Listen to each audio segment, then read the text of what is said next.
जय श्री राम। केवल इस एक श्री हनुमान मंत्र से आपकी सारी परेशानियों का निवारण हो सकता है। इस मंत्र के उच्चारण से साधक के सारे रुके हुए काम पूर्ण होते हैं और मनोवांछित फल प्राप्त होता है। आइए गायत्री मंत्र के बाद इस मंत्र का जाप शुरू करें।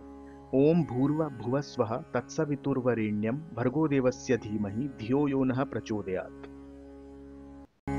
ओम नमो हनुमते रुद्रावताराय विश्वरूपाय अमित विक्रमाय प्रकट पराक्रमाय महाबलाय सूर्यकोटि समप्रभाय रामदूताय स्वाहा।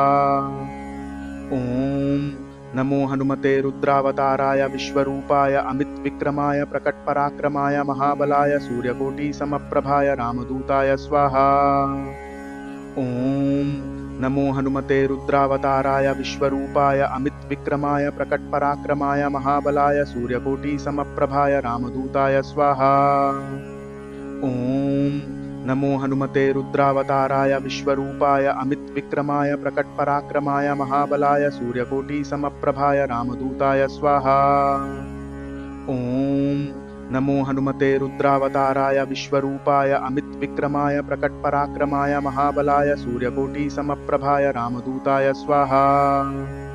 ओम नमो हनुमते रुद्रावताराय विश्वरूपाय अमित विक्रमाय प्रकट पराक्रमाय महाबलाय सूर्यकोटि समप्रभाय रामदूताय स्वाहा। ओम नमो हनुमते रुद्रावताराय विश्वरूपाय अमित विक्रमाय प्रकट पराक्रमाय महाबलाय सूर्यकोटि समप्रभाय रामदूताय स्वाहा। ओम नमो हनुमते रुद्रावताराय विश्वरूपाय अमित विक्रमाय प्रकट पराक्रमाय महाबलाय सूर्यकोटि समप्रभाय रामदूताय स्वाहा। ओम नमो हनुमते रुद्रावताराय विश्वरूपाय अमित विक्रमाय प्रकट पराक्रमाय महाबलाय सूर्यकोटि समप्रभाय रामदूताय स्वाहा।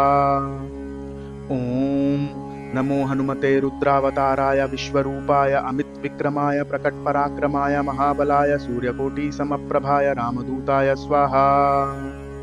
ओम नमो हनुमते रुद्रावताराय विश्वरूपाय अमित विक्रमाय प्रकट पराक्रमाय महाबलाय सूर्यकोटि समप्रभाय रामदूताय स्वाहा।